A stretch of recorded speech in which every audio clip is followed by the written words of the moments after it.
एक हदीस कुदसी में आता है, अल्लाह फरमाता है कि ए मेरे बंदो, अगर तुम सब के सब अव्वलीन से लेकर आखरीन तक और इंसानों भी और जिन्नों में भी सब के सब मुझ पर ईमान ले आए और बड़े मुत्तकी हो जाएं, इससे मेरी सल्तनत में कोई इजाफा नहीं होगा।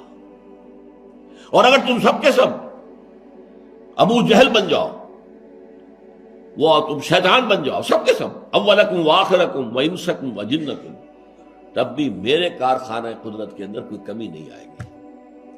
लिहाजा जो जो कुछ कर रहा है वो दर हकीकत अपने लिए कमाई कर रहा है। लहा मा कसबत व अलैहा मक्तसबत, जो कर रहा है खैर कमा रहा है तो अपने लिए, शर कमा रहा है तो अपने लिए। तो अगर जिहाद कर रहे हो और अल्लाह ने तुम्हें उसकी तौफीक दी है तो जान लो कि तुम अपने भले के लिए कर रहे हो। अल्लाह का शुक्र अदा करो कि उसने तुम्हें चुन लिया है।